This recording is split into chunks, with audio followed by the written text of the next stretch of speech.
से इस कहानी में 3 मुख्य थ्योरीज जन्म लेती हैं, जो हमें रूस और भारत के उत्तर प्रदेश के एक छोटे से शहर तक ले जाती है।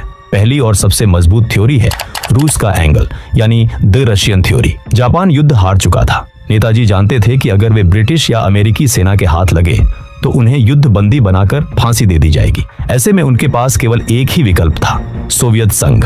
नेताजी की नीतियां हमेशा से सोवियत संघ की ओर झुकाव रखती थी और वे अंग्रेजों के खिलाफ रूस की मदद लेना चाहते थे। कई इतिहासकारों और खुफिया दस्तावेजों के अनुसार ताइहोकू का विमान हादसा दरअसल नेताजी को सुरक्षित रूस पहुंचाने के लिए रचा गया एक कवर अप, यानी एक नाटक था। जापानी सेना की मदद से नेताजी मंचूरिया के रास्ते सोवियत संघ की सीमा में दाखिल हो गए थे। लेकिन वहां क्या हुआ? द्वितीय विश्व युद्ध के बाद दुनिया बदल चुकी थी। शीत युद्ध शुरू होने वाला था और रूस भारत के तत्कालीन नेतृत्व के साथ अपने संबंध खराब नहीं करना चाहता था। कुछ ब्रिटिश और अमेरिकी खुफिया रिपोर्टों में यह दावा किया गया कि नेताजी को जोसेफ स्टालिन के आदेश पर साइबेरिया की याकुत्स्क जेल यानी गुलग में बंदी बना लिया गया था। क्या हमारे देश के नेताओं को इस बात की भनक थी? 1946 में भारत के महान स्वतंत्रता सेनानी और नेताजी के साथी मुथु रामलिंगम थेवर ने दावा किया था कि उन्होंने नेताजी से चीन की सीमा के पास गुप्त रूप से मुलाकात की थी। इसके अलावा भारत के पूर्व राष्ट्रपति डॉक्टर सर्वपल्ली राधाकृष्णन जब रूस में भारत के राजदूत थे,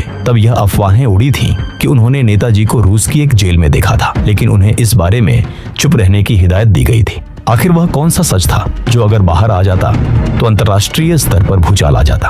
अब आते हैं इस रहस्य के सबसे चौंकाने वाले, सबसे रहस्यमयी और सबसे ज्यादा भावनाएं जगाने वाले हिस्से पर। गुमनामी बाब उत्तर प्रदेश के फैजाबाद, जो कि आज का अयोध्या में 1980 के दशक में राम भवन नाम के एक घर में एक रहस्यमयी साधु रहते थे। लोग उन्हें गुमनामी बाबा या भगवन जी कहते थे। वे कभी किसी के सामने नहीं आते थे, हमेशा एक पर्दे के पीछे से बात करते थे। उनकी आवाज भारी थी और उनका लहजा बिल्कुल वैसा था जैसा हम नेताजी के भाषणों में सुनते हैं। वे बंगाली, अंग्रेजी, जर्मन और धारा प्रवाह हिंदी बोलते थे। 1985 में जब गुमनामी बाबा का निधन हुआ तो उनके कमरे से जो सामान निकला उसे देखकर पुलिस और प्रशासन के पसीने छूट गए। एक आम साधु के कमरे में क्या होना चाहिए? कुछ कपड़े, धार्मिक किताबें, पूजा का सामान। लेकिन गुमनामी बाबा के कमरे से 2500 से ज्यादा ऐसी चीजें मिली जिनका सीधा संबंध सुभाष चंद्र बोस से था।